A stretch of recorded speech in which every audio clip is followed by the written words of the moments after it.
Hola, bueno, mi nombre es Irene Weiss de Badgen, soy bióloga, egresada de la Facultad de Ciencias Exactas y Naturales de la Universidad de Buenos Aires. Luego, como quise ser siempre ecóloga y en la época que yo estudié, ecología era solo una materia, no una especialización muy desarrollada en la facultad, me postulé para estudiar en una beca a Estados Unidos en ecología y me especialicé en ecología en la Oregon State University. Posteriormente, bueno, trabajando para la OEA, tuve la suerte de que también me seleccionaran para hacer un posgrado internacional en evaluación de impactos ambientales en la Universidad Nacional Autónoma de México, lo cual me dio un enorme panorama de un montón de cosas que pasan en Latinoamérica, mucho antes de que aquí se hablara en nuestro país de estos temas. La preocupación que a mí todo el tiempo me da vueltas en la cabeza y que utilizo mucho como motivación en mis clases de la universidad de grado y de posgrado es cómo toda la generación de transición que tienen mi edad, yo tengo 60 años, la gente de 40 hacia arriba, hasta la edad de mis padres, 80 y pico, 90 años, no tuvimos en nuestra formación curricular, escolar, nada que tuviera que ver con los temas ambientales. Tal vez algunas cosas de pasada, pero nada bien organizado como hay en este momento. Entonces, estamos viviendo toda una generación de transición que en este momento está tomando decisiones a todo nivel, tanto como ciudadanos, como funcionarios o como profesionales en sus distintas especialidades, que no tuvieron o no tuvimos esta formación ambiental en la escuela. Por lo tanto, muchas de las cosas que se intentan hacer a veces es más por intuición o por buena voluntad que por un real conocimiento, salvo que uno provenga de alguna carrera ambiental. Lo que está ocurriendo ahora, afortunadamente, es que hay muchas carreras nuevas que no existían en mi época y carreras de posgrado de la mayoría de las especialidades universitarias de carreras que no tienen en principio que ver con lo ambiental, pero que si no tienen una formación ambiental no tienen un conocimiento necesario y suficiente para su desempeño. Me explico. Yo en este momento estoy dando clase como profesora de grado y de posgrado, tanto en carreras nuevas de grado, como por ejemplo Ingeniería Ambiental en la Universidad Nacional de 3 de Febrero, que esa carrera de Ingeniería Ambiental como tal no existe todavía en la Universidad de Buenos Aires, sí en algunas universidades del conurbano y bueno, en otras privadas.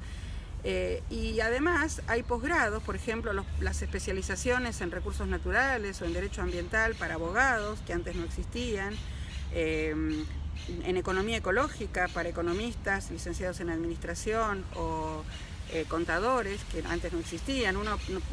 Era impensado que alguien que seguía una carrera de estas tradicionales pudiera saber algo de estos temas ambientales. Sin embargo, hoy necesitan saberlo, quizás no sé si para su desempeño profesional, pero sí para su vida personal y familiar. Es muy importante y para, bueno, eventualmente tomar decisiones en caso de necesitarlas, ¿no? En algún puesto, de trabajo.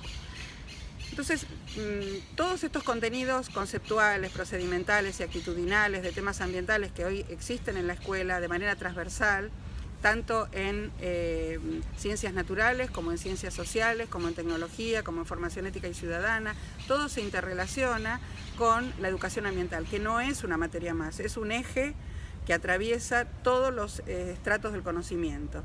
Y ahora se está dando a nivel universitario y postuniversitario para toda esta generación de transición que mencionaba al principio, que no tuvo la suerte de tener estos contenidos ambientales. También es importante saber que la mayoría de la gente, en mi opinión equivocadamente, piensa que el reciclado es la solución a todos los problemas. Por supuesto que el reciclado es muy importante y que hay que hacerlo, pero resuelve solamente del 7 al 8 o 9% de los problemas dependiendo de los países, y esto está absolutamente comprobado y está publicado. Lo mejor para, resolver los temas de residuos y de todo lo que la cantidad de recursos naturales que se están agotando con la huella ecológica es consumir lo indispensable. No estoy diciendo que la gente no consuma, estoy diciendo que no se hiperconsuma, por más que uno tenga la posibilidad económica de comprarse todo y Realmente eso no está bien, porque lo que se desecha siempre, por más que se le dé una segunda oportunidad, una tercera, una cuarta, siempre en algún momento va a terminar en la basura, si es que realmente no se puede reciclar, como pasa con muchas de las cosas de la vida cotidiana. No todo es posible de ser reciclado. Hay una teoría muy interesante que desarrolló un francés, Serge Latouche, sobre el decrecimiento. Fue bastante criticado porque le decían que él pretendía que la gente volviera a vivir como en la Edad Media, porque criticaba los centros comerciales al estilo norteamericano, que ahora están en todas partes del mundo, inclusive entre nosotros. Pero él en realidad se refería a tratar de hacer una vida parecida a la que se hacía en los años 60, por supuesto teniendo en cuenta toda la tecnología actual y aprovechando todas las posibilidades que nos da la vida moderna y este siglo XXI. Pero se refería básicamente a disminuir drásticamente el hiperconsumo, porque la publicidad que se hizo después del año 30, cuando fue la crisis en los Estados Unidos, para que la gente consuma, era para justamente evitar la depresión que produjo esa década, que fue tremenda, y hubo un intento, inclusive en los Estados Unidos, de hacer obligatorio lo que se llama la obsolescencia programada de los productos. Por supuesto, esta tendencia no fue por suerte, ¿no? Los congresistas no lo hicieron obligatorio, entonces lo que intentaron es hacerla, digamos, optativa, pero que la gente sea seducida por los productos. Por eso aparece la publicidad y el marketing como algo fundamental para que la gente compre, para que la gente se sienta incentivada a comprar. Entonces lo que ocurrió en los países desarrollados es que la gente trabajaba hasta las 5 o 6 de la tarde, llegaba a su casa, se ponía a ver el televisor, empezaba a ver la publicidad. No olvidemos que en algunos países desarrollados los comercios están abiertos las 24 horas para que la gente pueda inclusive ir a comprar de noche. Entonces uno veía toda esa publicidad y salía a comprar, y el otro día tenía que trabajar más para ver cómo pagaba la tarjeta de crédito con todo lo que había sido comprado, inclusive muchas veces simplemente porque estaba barato o porque le gustaba, pero no era absolutamente necesario.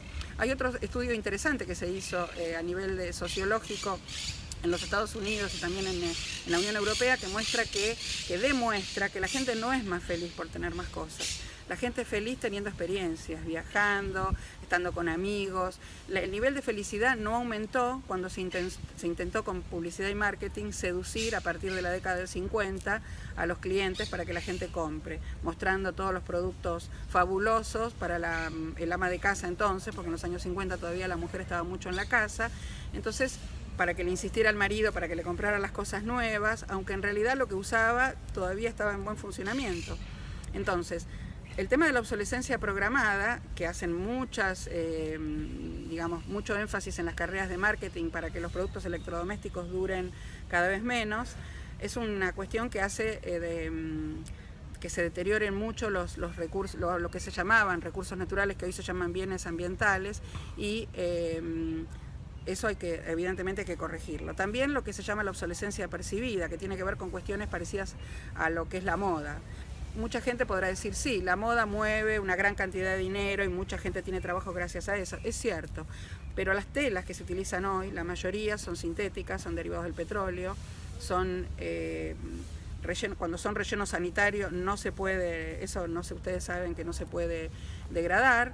Entonces, cada vez que uno compra un vestido nuevo, lo usa 1 o 2 veces, luego se compra otro, la gente que tiene posibilidades económicas, por supuesto, y permanentemente está consumiendo productos de la moda simplemente porque de un año a otro cambia el largo de la pollera o el tipo de taco de los zapatos o la plataforma o no plataforma, realmente eso es un perjuicio muy grande para el ambiente.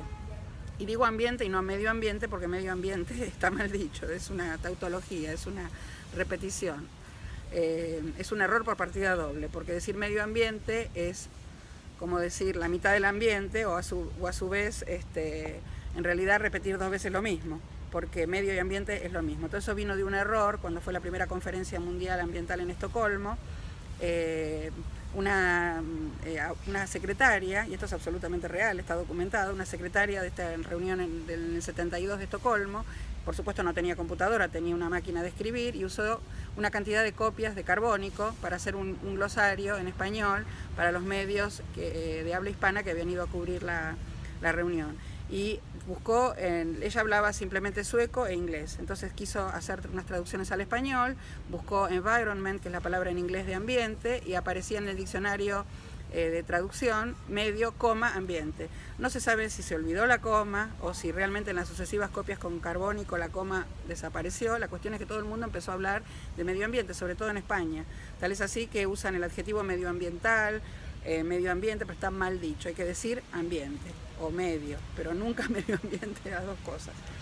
Bueno, y hablaba de la obsolescencia programada, para retomar el eje, y de la obsolescencia percibida. Y la tercera cosa que hay que tener en cuenta, que hoy es un eje fundamental de la economía ecológica, es la externalización de costos. Cuando uno va a comprar un producto que normalmente vale, digamos, 20 pesos y lo ve a 5 pesos, esa diferencia de 15 pesos, evidentemente el comercio no está perdiendo dinero, o por lo menos lo está vendiendo al costo. Esos 15 pesos alguien los paga, aunque no lo pague la gente que lo compra, en el lugar que lo compra, que en general es un país desarrollado. Alguna persona lo pagó, por ejemplo, lo pagó la gente que extrajo el material con que fue construido ese artefacto, contaminando su salud y estropeando el ambiente en su país, que posiblemente sea muy lejos. Esto también es parte, como una consecuencia de la globalización. Después eso se manda a armar a otro país donde la mano de obra es muy barata. Por ejemplo, uno compra un celular que tiene coltán. Coltán es un componente de columbita y tantalita, que hace que, sobre todo por